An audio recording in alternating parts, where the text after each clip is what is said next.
Hello friends, good morning. তো আমরা আছি সোনাপুর জাম্পে, কালকে লাগাচ্ছি জাম্পে। আজকে বের হবো, দেখি আজকে জাম ছাড়ে কি না, কতক্ষণে ছাড়ছে।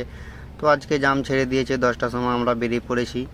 কিছু দূর আসার পরে চাটা বানালাম, চাটা খাচ্ছি। চাটা খাওয়ার পরে টায়ার হয়ে গেছে পাংচার, তাই জন্য যাচ্ছি টায়ার বানাতে। আমি আর উমার গেলাম টায়ার খুলতে। উমার লাগালো জক, আমি খুললাম নাট। তারপরে আমি আর উমার মিলে দুজন মিলে টায়ার মায়ের ফিট করলাম। তারপরে চলতি গাড়িতে আমি আর উমার নাস্তা করে নিচ্ছি। নাস্তা করতে করতে গাড়ি বাড়ছে জাম। কিছু দূর আসার পরে এই কারণেই জাম লাগছে, এই যে জিসিপি রাস্তা প্রচুর খারাপ। কিছু দূর আসার পরে আবার লাগালাম সোনাপুর ব্যারেজের উপরে জাম্পে। এখানে একটু একটু করে বাড়ছে আর কি। তারপরে তুলে নিলাম কিছু সেলফি ফটো। এখানে ব্যারেজটা ভালোই লাগে, পিলার নাই কিছু, দু সাইডে দুটো পিলার। তারপরে বসে দিলাম খাওয়ার টাওয়ার বানাবো এখানে, কারণ সব বন্ধ থাকলে পেট বন্ধ থাকবে না, পেটে দুটো খেতে হবে।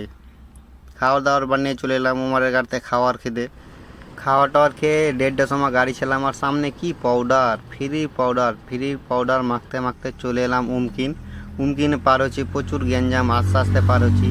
মেঘালয় পাহাড় শেষ হতে হতে টাইম হয়ে গেলো 4:30।